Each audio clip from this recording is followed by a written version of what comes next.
Hello friends.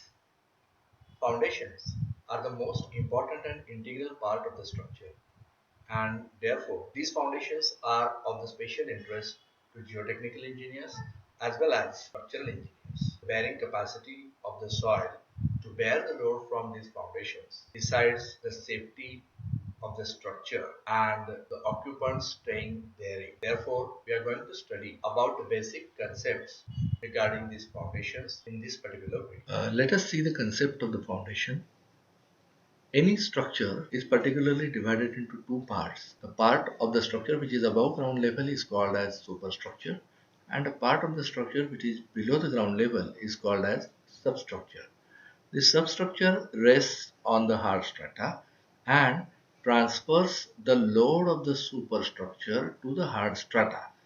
So the function of the substructure is to safely transfer the load of the superstructure to the hard strata. So this particular part which we see in dotted in this figure is called as foundation. Now the foundations can be shallow foundations or deep foundations, and basically this depends upon whether the hard strata of required bearing capacity is available at a shallow depth or you need to go to a deeper depth. Secondly, what is the load coming from the structure? If it is very tall structure because of which its load is very heavy, then we need to go for deep foundations. Now when we say that the type of foundation depends upon the type of soil or rock present below the foundation, then in that case we need to study the local geology of the site. What are the types of rocks, if rocks are available? Are they igneous, sedimentary or metamorphic? Then what is the strength of the rock? If the soil strata is available and rocks are available at a deeper depth, then what kind of soil strata is available, whether it is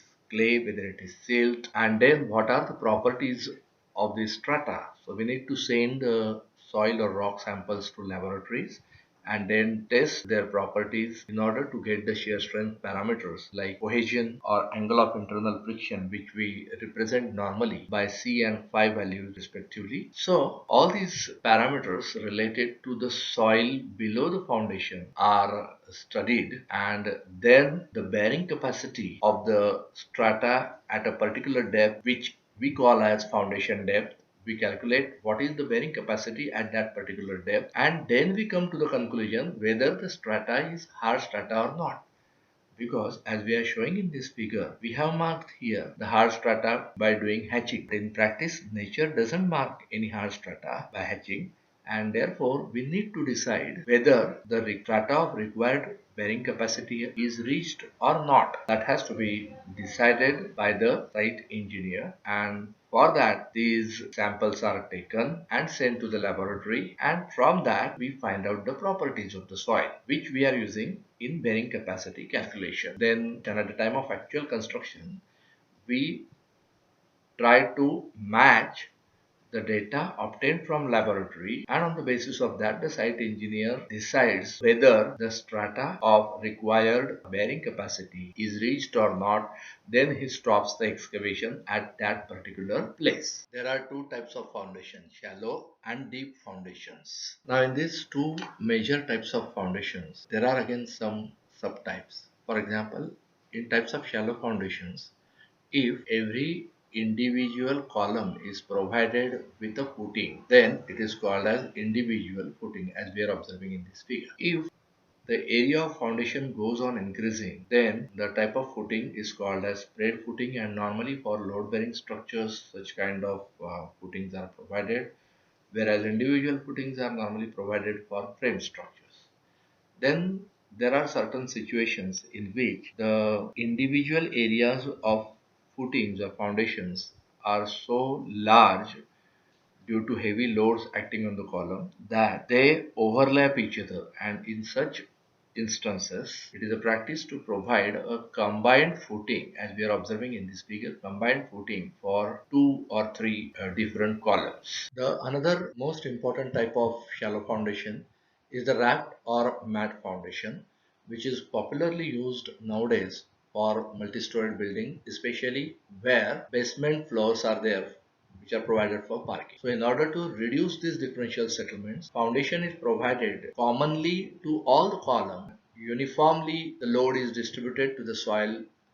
Therefore, this particular raft or mat foundation is nowadays commonly used where basement floors are there. The another type of foundation is deep foundation, which we have seen, and the subtypes of these deep foundations are pile foundations and well foundation or caisson. So where the structures are very tall and there are chances that while transferring the heavy loads from such structures, the differential settlements may be there or the strata having required bearing capacity is not available within the shallow depth, then we go for pile foundations.